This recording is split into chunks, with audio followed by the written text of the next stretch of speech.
Hello guys, we are going to talk about a sci-fi horror film called Year 10 from 2024. A lot of interesting things are waiting for you.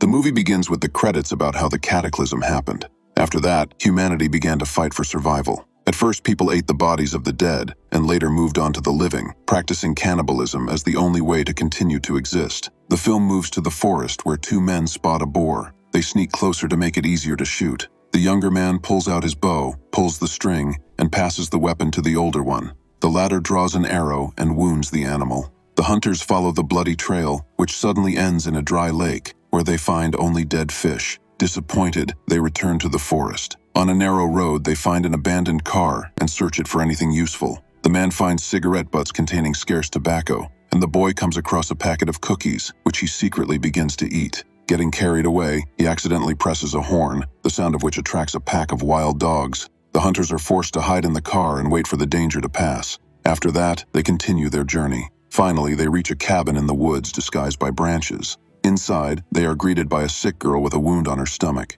The man strains water through a homemade filter, which is only enough for 2 mugs. They give her one of the last pills from their meager supplies. Then the man rolls a cigarette out of cigarette butts and goes out to smoke. In the morning, the guy wakes up before everyone else and goes to a makeshift toilet in the forest. While relieving himself, he notices a group of people. Frightened, he runs to a hut, where he disguises the entrance with a man and a girl. The man gathers his things and leads everyone out of the hut through the back door, while the strangers break in.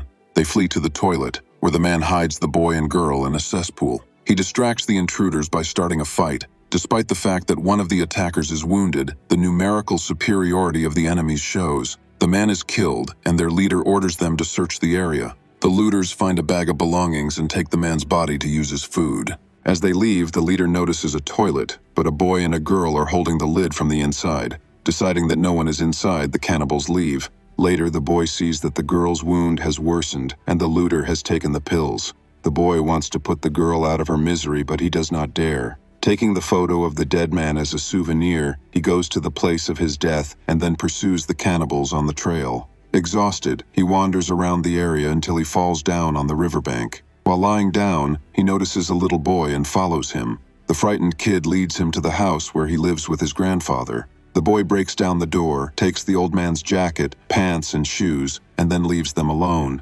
As he continues on his way, he comes across a place where he finds human remains, a hand and a skull. He feels sick, but he still buries his father's skull. Climbing a tree, he notices a new cannibal camp, but falls down after being hit hard. Hearing a dog barking, the boy gets closer to light a fire with the remains of coal.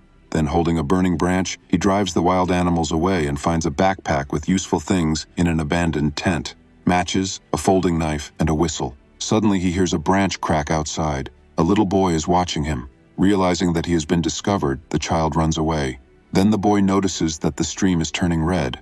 Upstream, a lone cannibal is washing her knives. Taking a stone, the boy quietly follows her. When the woman leaves, he makes his way to the camp, stepping over a signal rope with a bell, and begins to rummage through things in search of medicine. At some point, he notices an ogre creeping up on him in the mirror. Realizing the danger, the boy offers her to play a game. However, holding a stone in his hand, he unexpectedly hits her on the head. The wounded woman falls down, bleeding to death. The guy makes his way to the place where he is looking for medicine. Through the window, he notices the cannibals returning and hurries to hide the traces. He wipes the blood and hides the stone in his bag. Then he drags the cannibal's body away, but on the way he loses his axe, which becomes a clue for his pursuers. Hiding behind a tree, the boy sees the gang catch their new victim, the same boy who had been following him.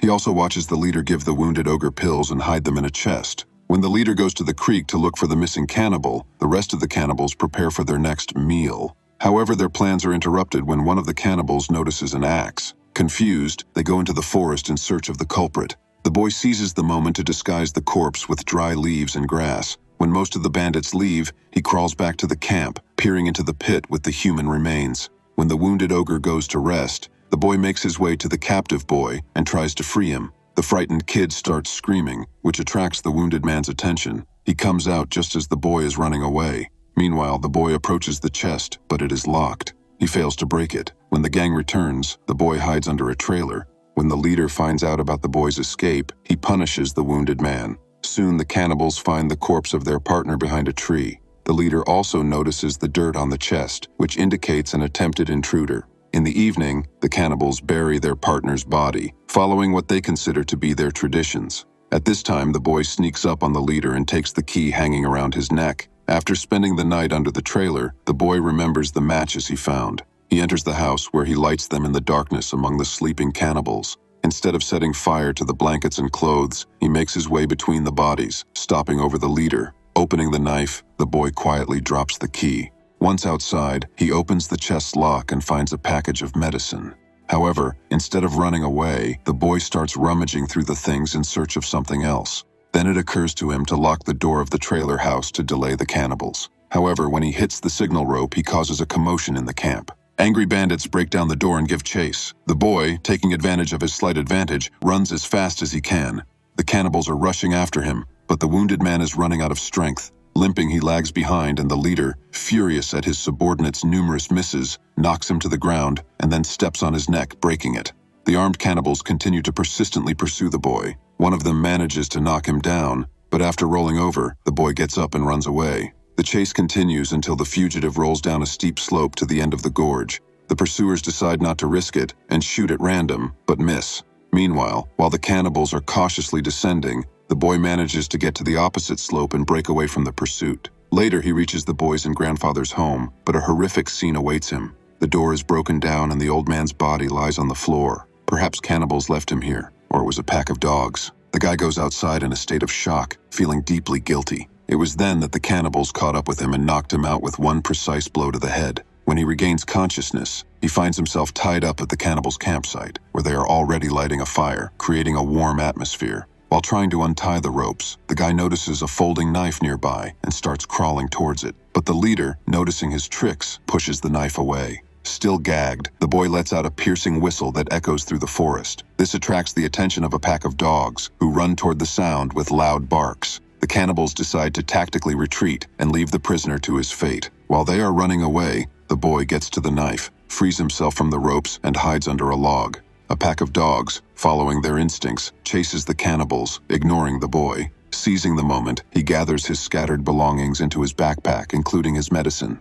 Meanwhile, one of the cannibals twists her leg and falls. The leader, who was the last to run because of his injury, realizes that he needs to escape, but he needs to be faster than the others. Armed with a knife, he viciously stabs the wounded cannibal, leaving her to be torn apart by dogs. The pack instantly pounces on the victim. The rest of the cannibals, furious at the betrayal, rush after the boy again.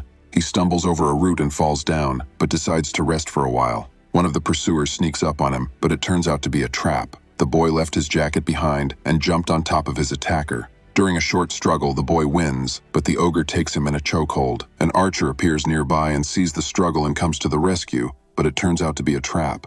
The boy grabs the ogre's knife and kills him, then changes into the clothes of the pursuer. Picking up his bow, he goes to meet the leader, immediately shooting him in the leg with an arrow. However, the bowstring breaks, and he fails to finish off the ogre.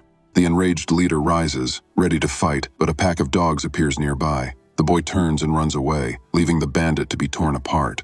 The leader tries to run, but in vain. Wandering in search of a way home, the boy finds a cartridge and later comes across a well-kept house with a man's corpse on the veranda. Picking up the revolver, he goes inside and finds food, ammunition, and a working water supply. At that moment, the wounded leader enters the house. The boy aims his assault rifle at him, but the weapon misfires. The ogre engages in a fight, and although the boy tries to resist, the leader takes over. At the decisive moment, the boy inflicts severe pain on the leader and kills him. Returning to the hut, the boy leaves the canned food near the boy's house in case he returns. But when he gets to the hut, he sees that the door is wide open. Disappointed and desperate, he sits down on the ground and starts crying. At that moment, a girl approaches him and puts her hand on his shoulder.